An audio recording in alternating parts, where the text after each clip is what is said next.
Hello everyone, welcome to my channel. I'm Kissy. So today I have an interesting topic of conversation.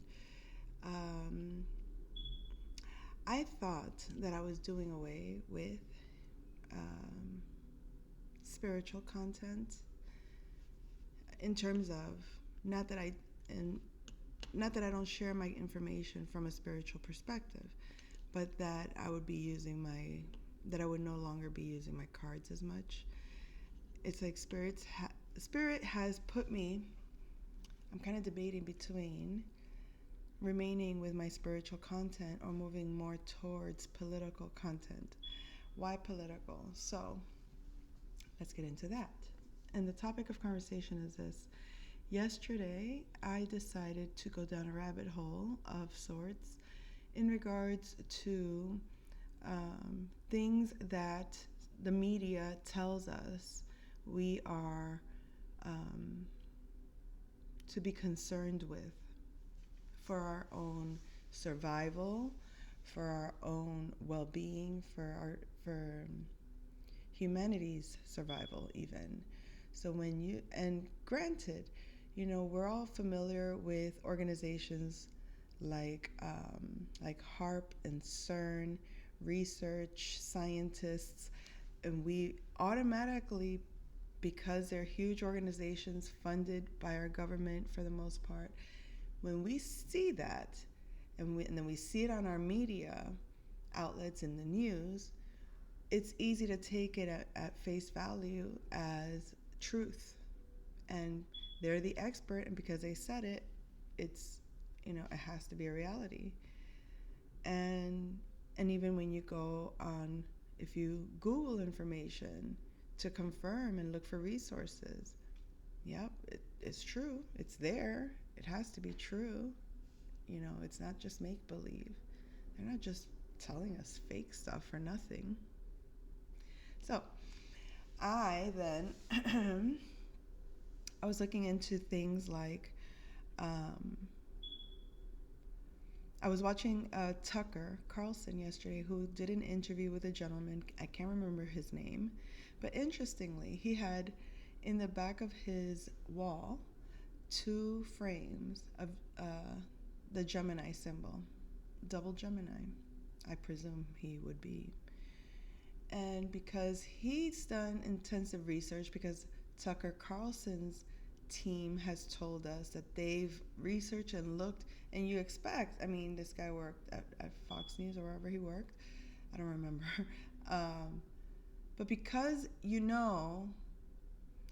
that they have journalistic integrity, you trust that they did their due diligence and they seek out someone with expert knowledge and all of this good stuff, right? And that they're going to present to us as an audience that's interested in these matters. These are political matters, right? Our environment. We want to stay up to date as to the welfare of the environment we live in. If we can affect change by voting for the things that matter to us, then we're going to listen and get informed about the things that matter to us. So if it matters to me that my children grow up healthy in a world that is healthy, in a world that is promoting life, then when I hear things like chemtrails are killing our crops, and the crops that we receive then are limited, and therefore whole groups of people are being starved. And then so you start to see those things like that. And when you grow up secure, that all your needs are met, your essential needs are met, that you didn't have to have a concern whether or not you eat because you never heard your parents. There could have been times where things were tight and you couldn't have certain snacks, or you weren't going to get a whole load of groceries that week, but you always felt, okay, well, there was never a concern of whether or not we would eat. There was never that concern in my household growing up. Now, remember, I'm speaking to you from the population that is, I am an American citizen. My parents immigrated here. So automatically, when when you look at what the map tells us where we stand in the geography of our reality, I'm, my demographics would put me at the bottom of the totem pole. Hispanic um, woman, Hispanic woman of middle age is how I would be categorized. Okay? That that's like the scarlet letter on my head, because it closes off all these other possibilities for me. Because if you're being uh, looked at to provide a service, if big organizations are looking for the best in a field, they're going to use technology to scale away and filter out what they don't like, what they don't want. They're going to hone in on what their perceived ideal person would be. So their expert in such and such is going to look like, depending on what it is, most likely a very young, very intelligent man. Okay? Ideally white. Why? Because they associate, if they're looking for someone very intelligent, they're looking at people in those colleges that went to those colleges that graduated from the best, right? The best of the best. And realistically, not everyone is striving to do that. Not everyone can afford to do that. Not everyone is supported in doing that, right? So that in itself already puts you in a disadvantage. So not to go too much into that kind of explanation, but just to kind of set the foundation for where I'm trying to go at with this. So me, as someone who has served my country through 3 branches of our government, and I say that again with pride, and I'm going to keep on emphasizing that because I feel like someone can hear me and is choosing not to acknowledge that. And I'm not saying, oh, please give me a gold star because no. This isn't what we're talking about here. It's the cancel culture. It's the elites that we want to, has to look like this, has to talk like this, has to be like this. That's where politics comes in. And then the rabbit hole that I went into was, I'm watching this show with Tucker Carlson, whom I'm told I could trust. Seems like a really genuine guy, right? I mean, that's how they frame it, and I specify the framing because what I was led to bothers me.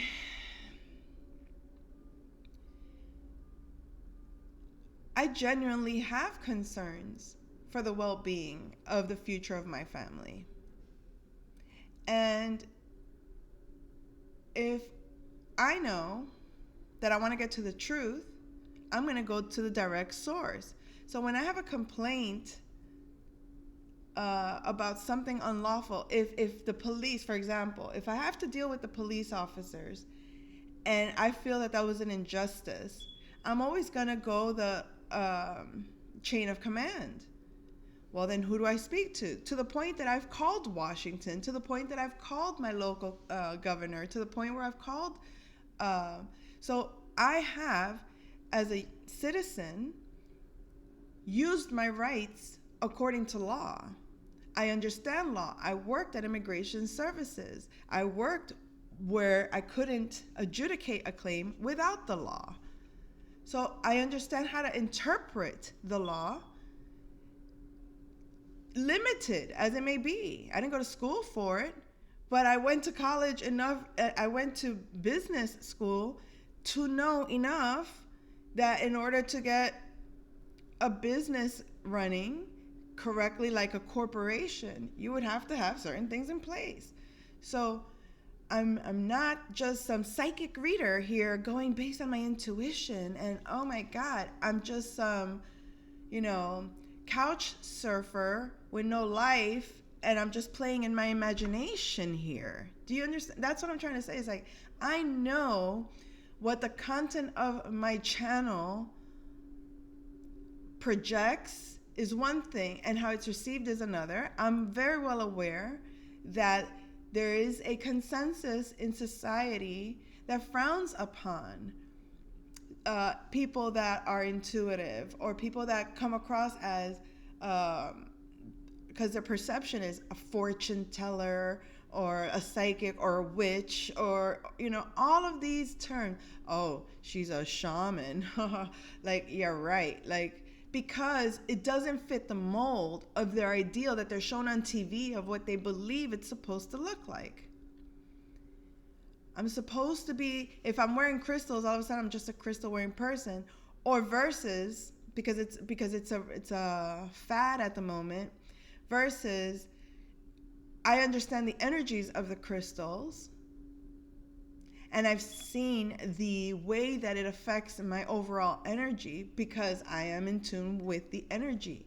My energy, I can tell when it goes up or when it goes down, when it's being infringed upon or when it's pushing out. So because of that kind of awareness and sensing the awareness of others, because I can do that, or because I choose to do that, live that way, people that are, I guess you could say, that don't necessarily follow a structure of thinking that allows them to believe that there are things beyond the physical that we can experience. They barely acknowledge a dream meaning anything.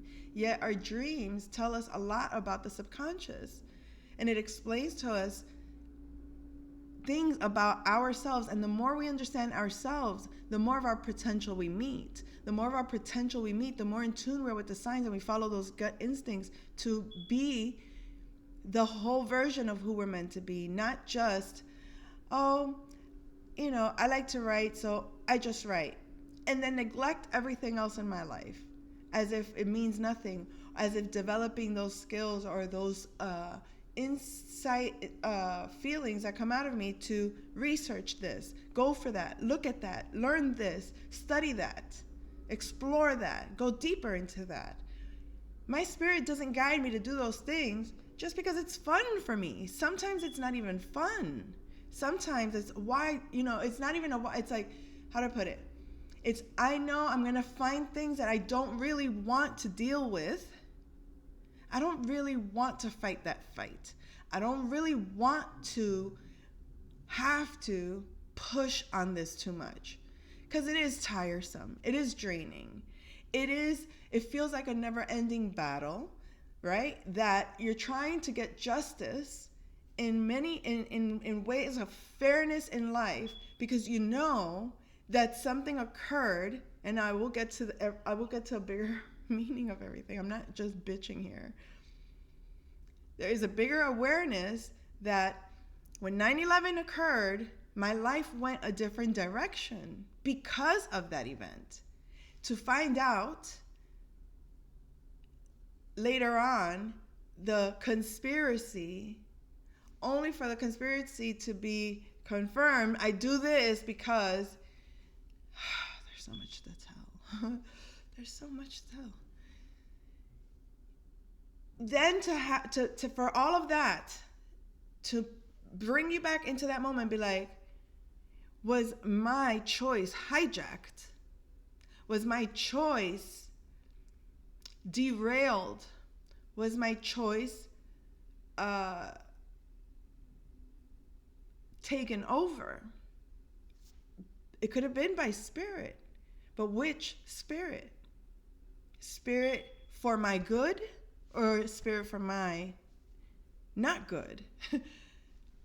Meaning, did I have free will when I decided to join the military? Did I? I mean, I felt that I did. I made that choice. I'm going to do this. What I'm getting at is that there's a deeper influence that we're not always aware of. yeah, I got incited to go. I saw what occurred and it did something to me. It woke me up because it puts so much fear of act, do something. You can do something to protect your family from the invaders, from the enemy. So I do, and I do my part. And then I remember being told, because I had just barely learned, I had just barely started voting. I had barely just started understanding politics to the extent of, it starts when you get your license. Do you want to vote? Do you want to donate your organs? These are big questions. Vote. I mean, what does that mean? Well, it means that you read a list of laws or policies, and you vote for the ones you want and the ones that you don't want. And if you want this, then it's going to be there. And if you don't, and if your side wins, then you get this. So I learned very early that it doesn't work that way, that you think it does, you're told it does, but it doesn't ever. It doesn't matter which way, red or blue, it's not always serving me individually. So, and I'm sure you can relate to that. So then you think, oh, I'll take matters into my own hands. And I'll go to the court and I'll find out which documents and I'll find out which petitions and I'll find out which appeals and I'll find out and I'll do all these things. And then you go through these things and you learn these things through life by the experiences you're having. But then something else happens. Then COVID hits. And by this point, I had left the government. Why? Because no matter what I did, no matter how much more I did, things were not growing in my benefit to the level at which I was putting out information, putting out energy. In other words, the way I was working and the title I was given, the money was not matching. And it's not about the money, but the sacrifice I was making. All that sacrifice, because way back when I was, a peon, 16, 17 years old, working a regular 9 to 5, going to school, the money made sense. The things I needed, I could take care of. Everything was available. Like, it was balanced. It felt balanced. But then something happened. All of a sudden, a more significant position with a lot more responsibility, and I could barely afford my rent. I could barely afford the family I was creating. I could barely afford the lifestyle, and I wasn't exceedingly maxing out. I wasn't into debt. I hate debt. So I wasn't using credit cards to live. I was living within my means and knowing how to live within my means and making my necessities a priority over my wants and putting my wants in the back burner, not because I wanted to, but because it was a responsible thing to do. Kids need to eat. Kids need clothes. Kids need, a lot of things. And you start doing that. Household. You got to make sure the household is taken care of. And it didn't matter how much I did all of this, and no matter how much hours I put in or good work or went up the rank, the going up in rank only meant more work or more pressure, more stress, more sacrifice at home. And even though the money seemed to increase, whatever was paid out in tax, almost dropped my candle. Whatever I paid out in taxes and whatnot, it didn't really make much of a difference. So it was like, no, it's like I don't know the time, not the timeline, but it was like closing. It was bottlenecking, whatever they call that, right? It felt like something like that. Like it was closing in, and it wasn't normal. It was like this, X doesn't equal X, if you get my drift. It wasn't, the math was not mathing. So I leave. And leaving brought on a whole whirlwind of repercussions. These repercussions that occurred of me becoming independent, working for myself. All right, I learned enough in school. I can be an independent business owner. I can file for this. I can do that. I can do my taxes like this. All of that.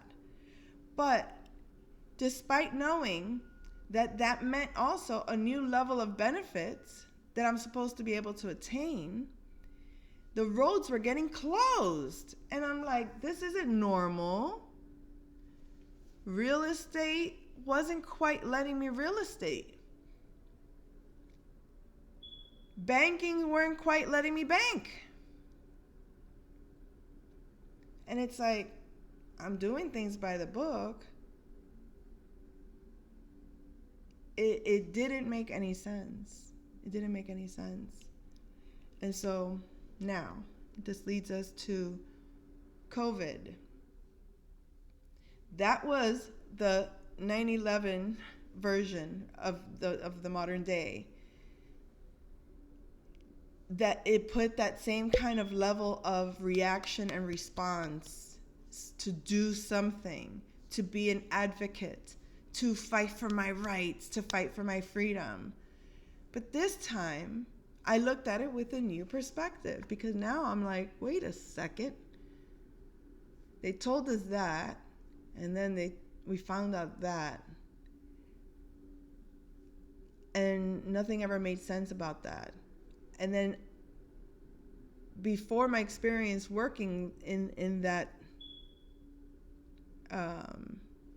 environment, life was like this. And when I left it, or when I was there, it was not the same. And when I left it, things got worse for me. And by worse, I mean my capacity. You would think with that experience, I can go into the world and really make an impact, really do something great, right? It's still not mapping, because as a youth, I worked for corporations. I mean, in so many different ranges. And there was never an economic issue for me. I had no complaints. I was like, great. I love it. I love the work I'm doing. I love the money I'm making. I'm living life good. Then I go to the government. It's like, I love the work I'm doing. I love the money I'm making.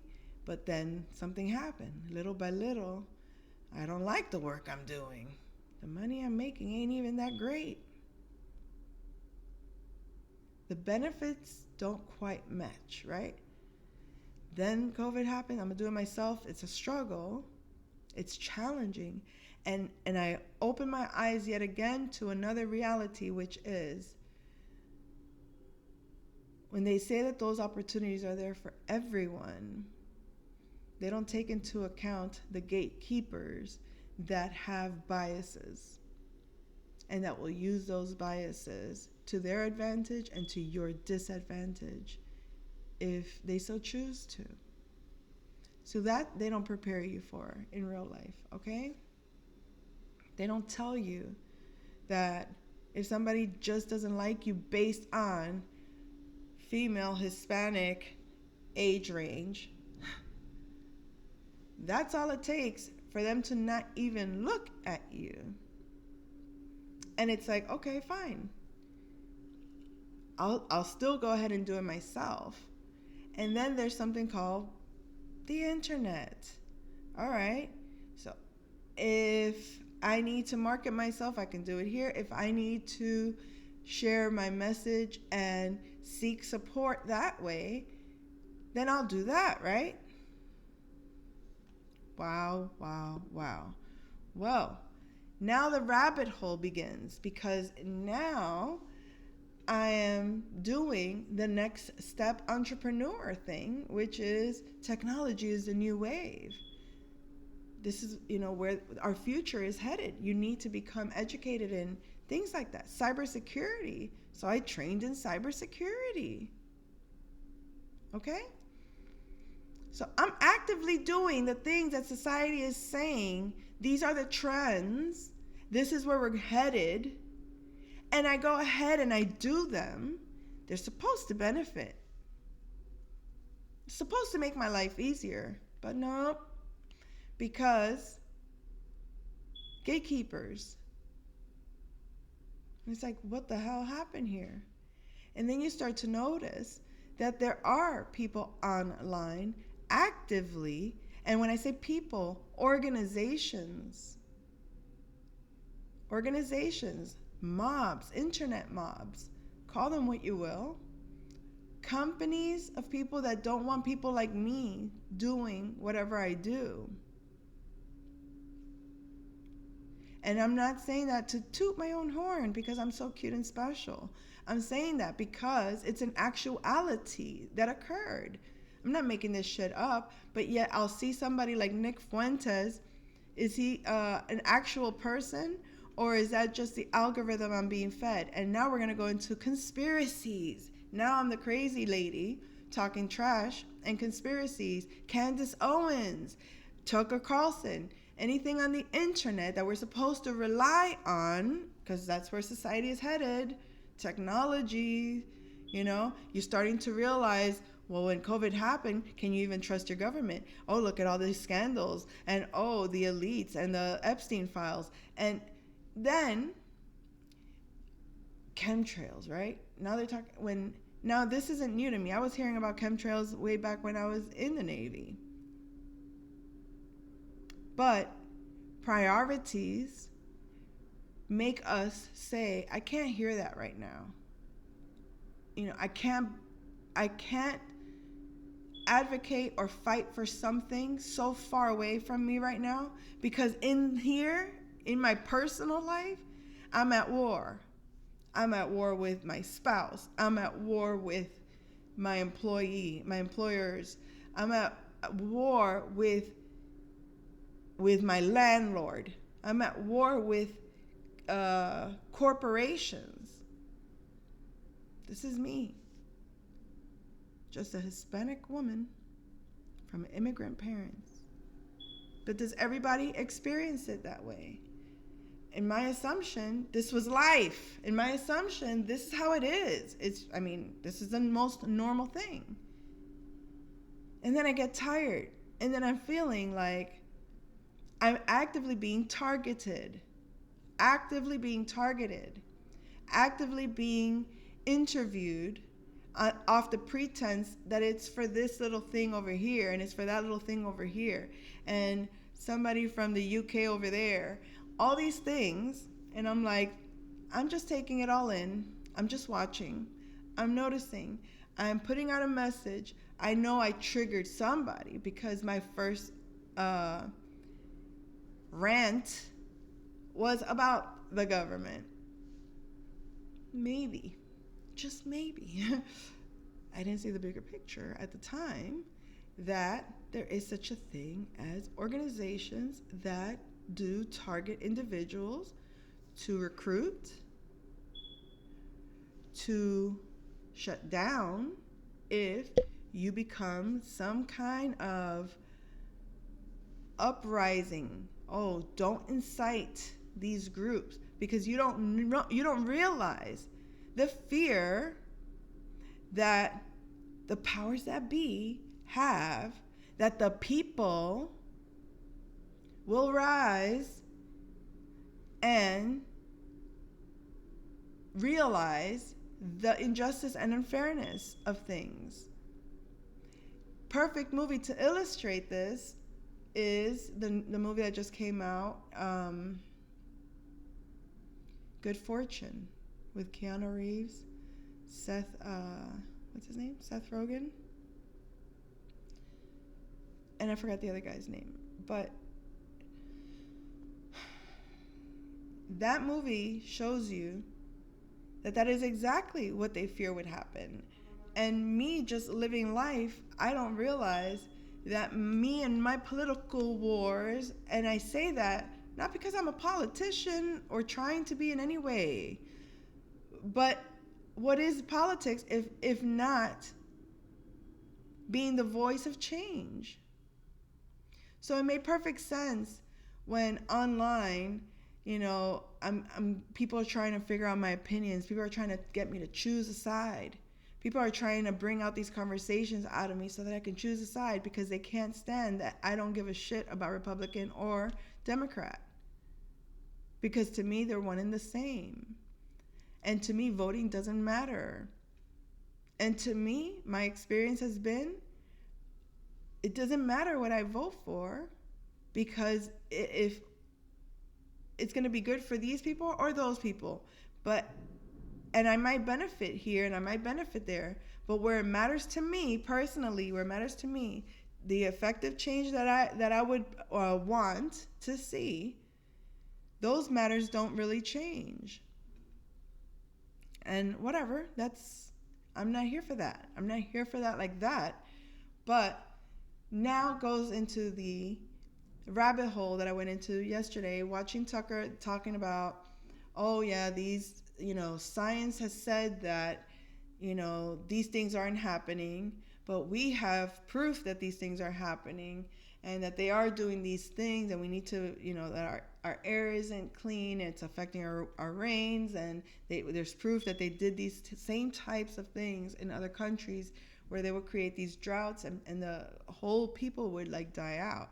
And then you have that conversation and added to people in panic mode over government shutdown and people in panic mode over no more food stamps. And it's like, I've seen this game before.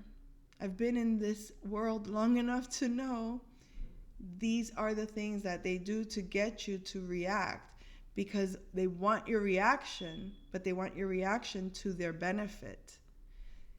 They don't want your reaction if it's not in their benefit.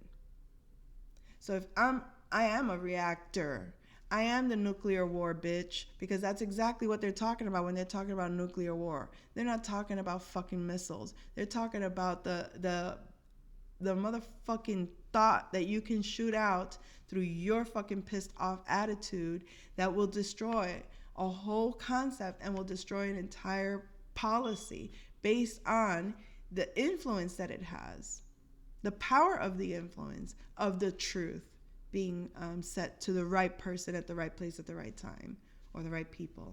You know what I mean? So if it's something for their benefit, yes, they're going to let that cannon loose. But if it's not to their benefit, it's not going to get any air time. And that's where we're talking about the injustice, because who gets airtime?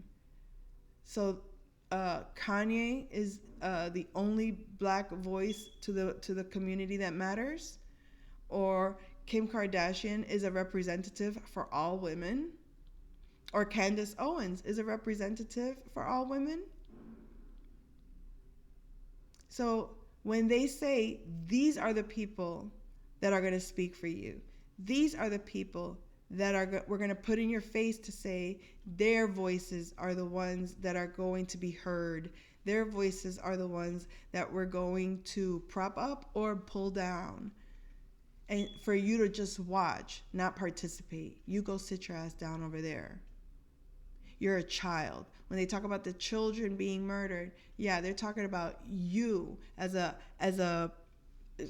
spirit manifesting as a voice in this political reality called the internet that they claim is the wave of the future, how you can make a difference in life. Because everyone has their personal lives, but everybody lives very, very different lifestyles. Everybody lives very different ways. And the whole point of the internet would be that everyone's voice gets heard, so that the truth of life is exposed, so that the truth of our nation is exposed, so that the truth that some people are living really, really, really well unjustly, while others are living really, really, really unwell unjustly. And to me, that's a problem. To me, that's what the freedom of speech is supposed to be about. That's why the internet is a very powerful tool for that. But when you have organizations that work together, where the elite is supposed to be the most wealthy in society, because they have the most influence, but they don't necessarily have the most influence because they're the most correct. They don't necessarily have the most influence because they're the most moral. They don't have the most influence because they are the nicest people that consider everyone. So because of that, they have money. Because of that, they can influence the government. Because of that, they can influence our government to impose rules on those of us that don't have that kind of funding. And because they know that we know that they ain't shit, but they want to say, well, F you, I'm going to show you we can do whatever we want. And the government's like, but we're afraid because they give us so many goodies. We can't say no to that. And you don't really give us anything. So we'll do what they tell us. That's the fucking middle child syndrome, if any. Or maybe, that's like a household with 3 kids. You can't, the baby can't do what it wants if the oldest one convinces the middle one to go with them and say no to the little one. You know what I'm saying? So that's like what the reality is like. You're always having to be the baby in society that has to listen to Big Brother. Otherwise, you get beat up if you don't do it how they tell you. And then you'll have the middle sibling that if they don't protect you from that, if they don't have the cojones to stand up for you and say, no, we're not doing that. We're not going to do that. Like, there's no adult there saying, hello, this is, all the kids have a voice here. All the kids can come directly to the father. All the kids can come directly to the mother. What is this middle person here? Why is there this gatekeeper here that says, nope, they're busy right now, you can't talk to them. Nope, don't bother them because they fill your heads with whatever they need in order for them to continue to get the benefit of being in charge. But they're not really in charge. And you going up against that sets yourself up for the social abuse that happens when you think you're going to go out there and share your message in order to, in hopes that someone with the capacity to join with you and make that change. Somebody that can come and say, you know what, together we can actually, or not, and I know that sounds very corny. I mean, like, that if I was complaining about how this organization is doing this, or I can't get this asset, or I can't acquire this property, or whatever it is, let's just say I do that. And somebody's like, oh, well, I know somebody here, yeah, they can work with you. And then you align with that, and then you can do it. That hasn't happened yet. And trust, I've been in many circles looking to ally with others in order to build with others. And it doesn't happen. So, excusez-moi.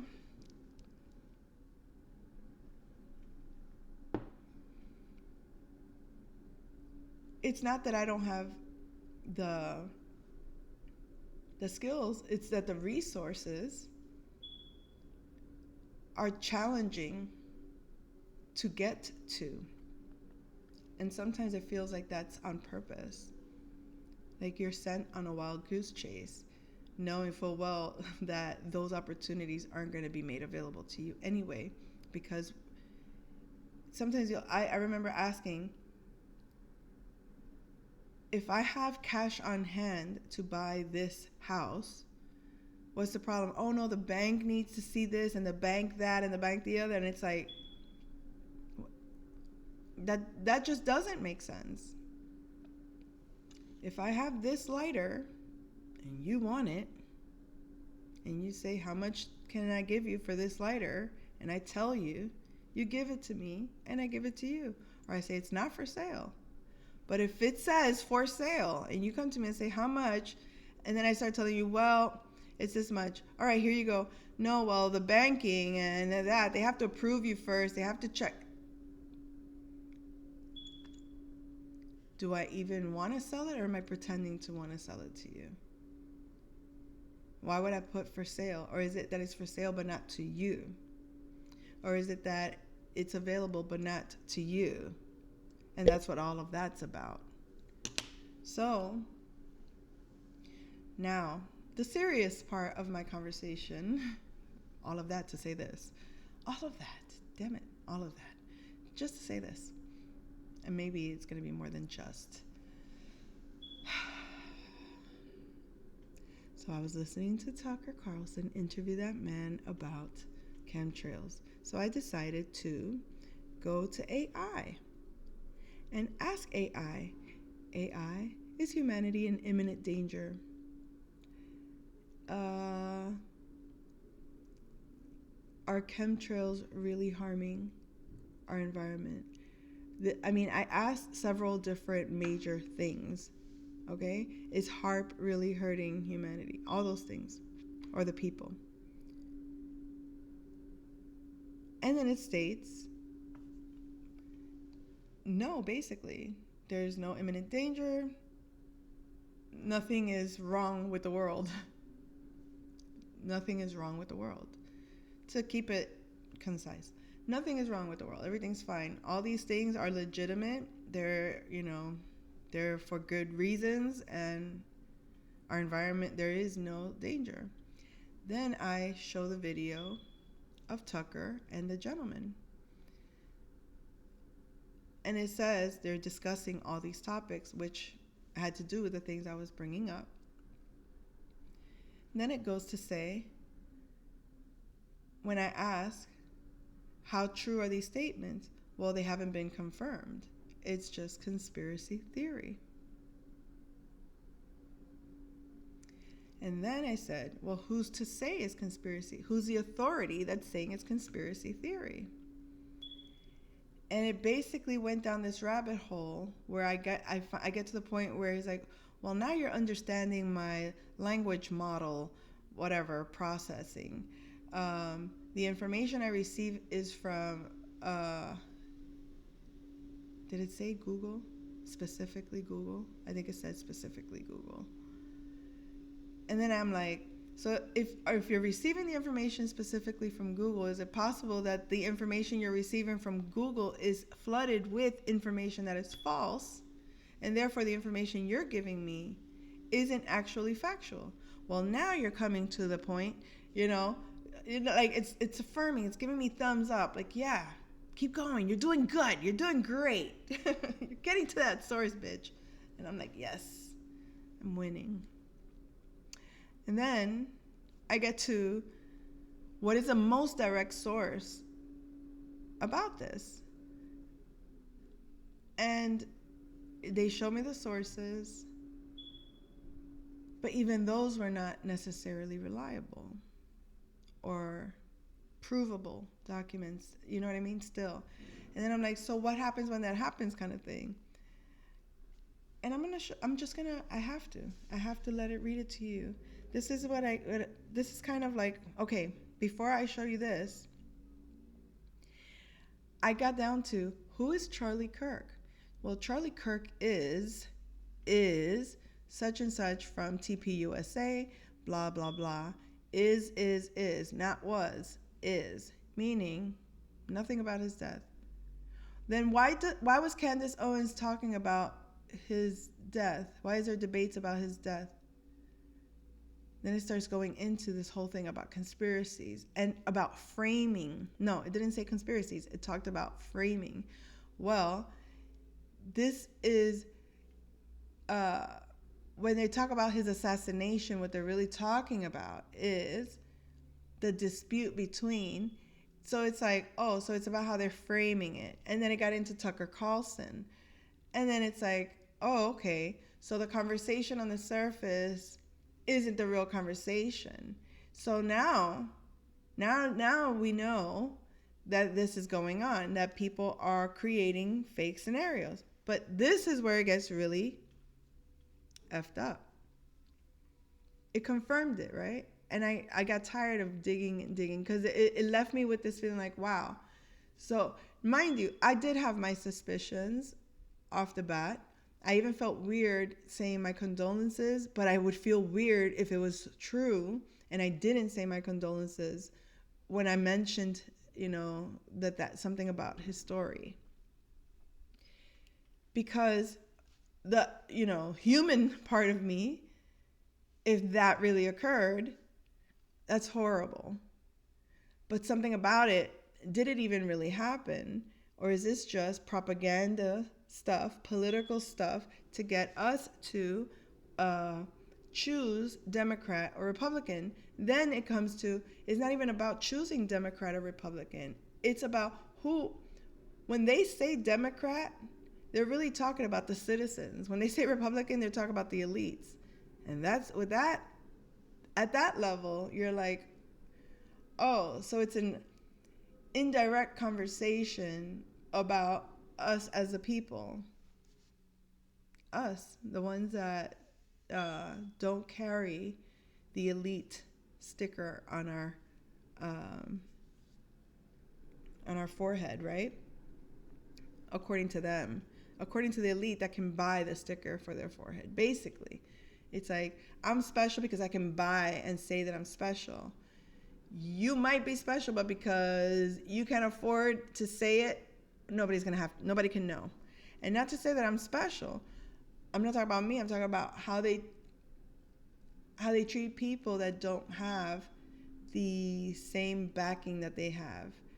And the influence isn't always because it's deserving, because it's about how they got the influence. Because, many can say that how the Kardashians became a wealthy family was not necessarily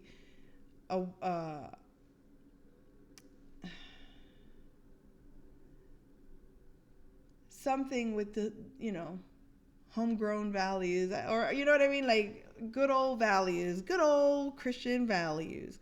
Yet it's promoted as, in a way, like it's still given all the attention because of the scandalous lifestyle, because of the superstardom energy and everything that goes into those productions gives it the same influence that gives them the right to do what they do, which is to have that power. Even though I'm not judging them or anything like that, I'm just saying how the system in itself, how it is. But so all of that happened. I looked into all of that, and I started to feel at the end of it like none of it mattered. If I let it all go and I just live my life, I live in a great world. I live in a good community. There's no imminent danger in my world. And someone would be like, oh my God, you're so oblivious to what's going on. You didn't watch the news. The news is saying that the world is falling apart and we're supposed to be scared. I'm not even there. And I'm not saying that in a cruel way. I'm saying that in a way like, if I can do something to change that, I would. If it was happening in my environment, I would be doing something about it. I do things about it wherever I see it. You know what I'm saying? So it's like, wait a second. But wait, hold that thought. Here it is. Okay. So this is kind of like where I concluded with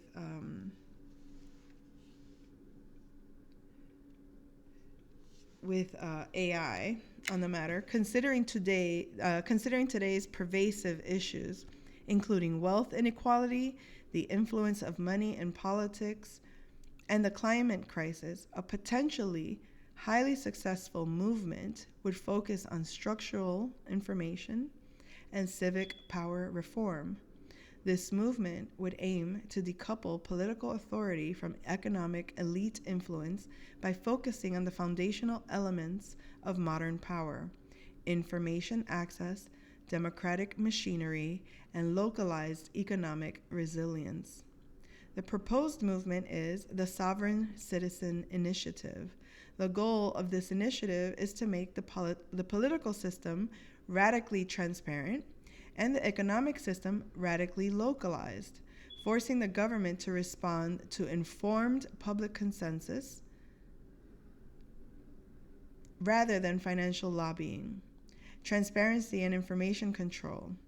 The elite often control the narrative and the data used to justify policy. A successful movement must neutralize this control.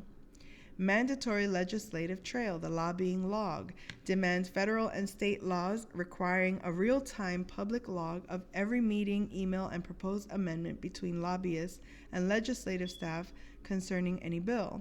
This instantly exposes who is writing the laws, and who they serve. Algorithmic disclosure. Push for legislation forcing major social media and search platforms to disclose the core weighting principles of their news and political content algorithms. This empowers citizens to understand and circumvent politically and commercially biased information feeds. Civic education mandate. Implement robust, mandatory, nonpartisan civic education programs in high schools and colleges, focusing on media literacy, financial systems, and local budgeting processes. Decentralize political power. Elite power flows most easily when decision-making is concentrated in distant capital cities. The movement would seek to push authority back to the local level. Hyper-local electoral focus. Shift resources to mobilizing and funding campaigns for low-profile local offices, city council, zoning boards, school boards, and county supervisors. These offices control the most immediate factors of citizens' lives: housing, development permits, police budgets, and are less expensive to win than federal seats. Automated registration and voting. Advocates for federal laws mandating universal automatic voter registration upon reaching voting age and implementing verifiable, secure systems like ranked choice voting to reduce the polarizing power of primary elections and majority control. Number 3, local economic resilience. To gain independence from the national economic elite, citizens need local economic security. So we have community land trust, CLTs, and housing decoupling. Focus on scaling CLTs to purchase land and housing, removing it from the speculative global real estate market. This is a direct attack on one of the primary assets of the wealthy elite. Local banking and investment. Mass conversions of funds from large national banks into local credit unions and community development banks. The movement would organize campaigns to invest collective savings into local green infrastructure and worker cooperatives instead of Wall Street.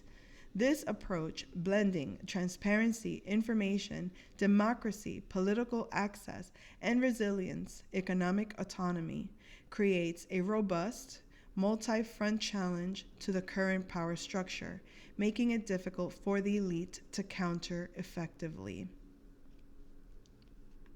So that's the conclusion I got with AI, right?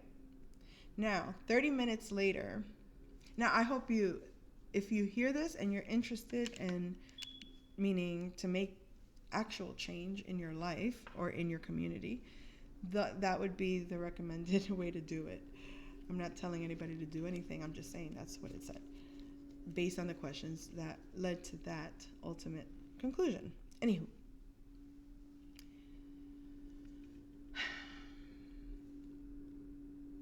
30 minutes later, I come back and I ask again, very basic. Like I had turned off the AI, everything, and I restarted it. And I asked again, who is Charlie Kirk? And then it was, he was such and such, and he was assassinated on such and such, and this and this and that. And I'm like, didn't you just recently state that that was not the case? Oh, I apologize. This is AI. Oh, I apologize. Sometimes updated information comes to me. So, the language model that I am, basically, I update as I get information. I'm like, but this was just 30 minutes ago. Oh, well, I updated. It's like this whole runaround. So the point of all of it is there anything that you can trust? Because AI is programmed by man, by a group, by an organization, a corporation. And if they want to limit how you interact with it in order and then provide you false information, do you ever really get to the source? Do you ever really get to the source and make and get can you ever really trust what you see on the news, on the internet? Or is the only way to do it is to actively participate, actively go and vote, actively speak to the members on the boards, actively follow through with the chains of commands, actively get to the point where you get to a barrier and they don't call you back, or they divert you here and there and everywhere, but you never actually get resolution. Like getting my car towed illegally, forcing me to pay illegally, and eventually getting an officer after several officers telling me basically just pay, or oh well, finally getting one conscious officer to say, wait, was that place? Hold on, let me call them real quick. Hey, give this lady her car. She showed you guys proof that you shouldn't have taken it in the first place. Give her back her money. And I had to go that far for justice. It's like for something so stupid, you know what I mean? But it's little things like that. Or like my passport for my daughter, them denying it for no reason and forcing me to repay for it. Or trying to force me to repay for it. But then when you try to appeal it, when you try to go through the proper channels, they shut you off. You get an AI that basically doesn't allow you to go. And this was during the COVID time where all the offices were closed. So there wasn't an actual place that you can go and resolve this issue. Or when the banks decide that their system is down and you want your money, but you can't get access to your own money, or you have to pay fees, or they say, oh, we can't remove those fees. Well, then I want to take out my money. Well, we're going to charge you for that. Those things are not just. Your hard-earned money should all, that's me saying all your hard-earned money should come back to you, all of it. All of those expenses. If they're saying, oh, these little expenses here and there, this is for this is for that. Well, unless I see that those things are actually benefiting me directly, I don't want it. I'm not paying for it. I don't want to pay for that. I mean, it's very simple. It's even in, I don't want to say incorrectly, but there are sources like the Bible that will state that a third party shouldn't intervene, shouldn't be interests. All of those things are like false ways of people taking your money. But when you advocate for certain things, when you fight for certain things and you're unjustly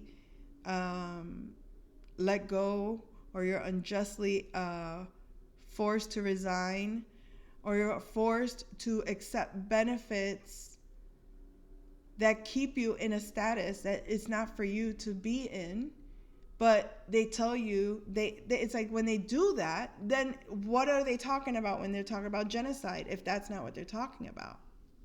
I think we know that that's what they're talking about. We're not talking about people hear genocide, they're thinking Israel, and they're thinking people over there. No, you. When your opportunities get limited, when doors get shut down around you, and it's not because you're unqualified or undeserving. No, because there's a evil out there that says we don't like you, and we play the law to our advantage so we can X you out if we want to. And if you do something we don't like, we can bully you, and we can send people to where you live and offer you to hold a gun, but you're too smart to do that. And I'm speaking from experience. And the experience I'm speaking is so that if you come across my channel, hopefully if you come across this video and you're going through something similar, decided to maybe start a YouTube and find yourself suddenly being attacked online, look real carefully at what you're speaking about, and look real carefully at who you are, and you'll see real quick, oh, this is how they play mind games. This is how they keep me in this wondering, trying to figure out. Are they testing your ability to think because they think you're stupid? Are they testing your ability to survive because they think you're weak? Are they playing with your life because they think you're worthless? And when I say they, I mean who runs the ship of who gets to see you online, who gets to hear your voice, who gets to, who says who gets to. Oh no, it's just algorithms. You're just on YouTube, or you're just on Instagram, or you're just on, you think that they don't? A good friend of mine that works in the government, suddenly her profile on Instagram changes to my mother's picture. So clearly her account is hacked. And I blocked her because it's hard to tell.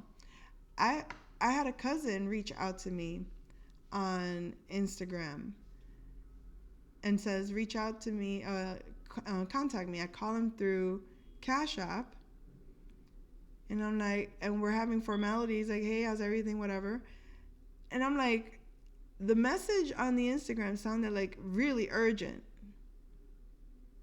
Very different to the energy when we were in WhatsApp.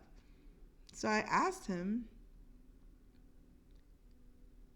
that was you that reached out to me on Instagram, right? And you said, call me ASAP or something like that. Call me right away. Oh, yeah, that was me. No, it was just to say hi. That was just really odd. And what I'm saying is there are pictures on my cloud that are missing that I did not delete. Who has the control of that? Who do I call for that? Oh, no, you call this customer service number. But when you call the customer service number, do you ever really get a person? When you really call customer service for YouTube because you want to speak to a person, do you ever really get to speak to a person? If I wanted to talk directly to somebody on YouTube and say, hey, how is my channel running? And how do I know that I'm in charge of my channel and that somebody else didn't buy my account, or that somebody else doesn't have my account and monitors my account before it even, and here I'm thinking it's going public, and it's not actually going public. It's being insulated. Oh, then you'll hear online people saying those similar experiences, or people talking about similar situations, talk about how it's protection, before we put you out there. Oh, so now we have groomers online. Or now we have people that are investing in you secretly. So when all of that put together, but then you look like a paranoid freak when you tell somebody all this is happening, the first thing they'll say is, you're not special for that. The second thing is, oh, well, who cares? Like, nobody's wanting to fight or question. Why would they do that? Why would that be happening to you? And even when they ask it with a curiosity, like you're crazy and you're making all this shit up. Yet you can back it up and you can show the proof. I can back it up to why would my, and I have to speak from personal experience because I don't have any other reference. And the only way to tell somebody or to give somebody information that might help them to understand this, the injustices, because I'm not alone. I know a lot of people that that think that are rejected or denied or not heard or don't even think to fight for certain rights that they're supposed to have. They're supposed to have. But they don't get it, and they don't realize that it's not that they don't get it because they don't qualify for it. They don't get it because they are being blocked from getting it. For example, I have many friends in the military, a lot of them that somehow were capable of getting 90, 100% disability. They ride motorcycles, they're doing life. They're living real good. I filed for it. I got actual proof of actual injuries, and they want to give me, a lesser percent. And I'll appeal it, and they'll say no. And it's like, then you go to an outside doctor, outside of the military, and that doctor will be like, how can they have denied this? And you realize if it's not a conspiracy that the government somehow has algorithmic or filters, let's say, of who they help and who they don't help, how they help and how they choose not to help, who they can punish and who they don't. I mean, some would say, wow, you really created a really, what a rambunctious child, He makes up stories all the time. No, bitch. Let's go through my records. Let's do it. Let's have that chat. I've contacted Joe Rogan. I've contacted Candace Owens. I've contacted Tucker Carlson.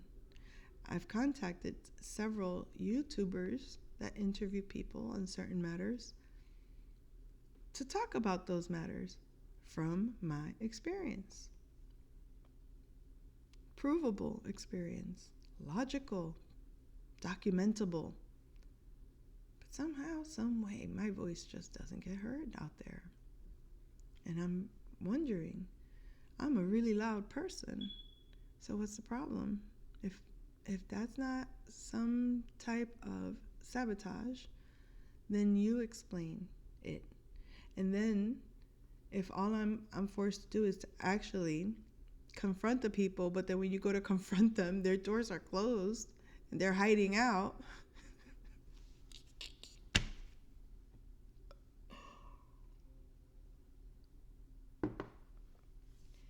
They're behind the phones. They're behind walls that you can't actually face them. Hey there, let's have a chat. Can we talk about this?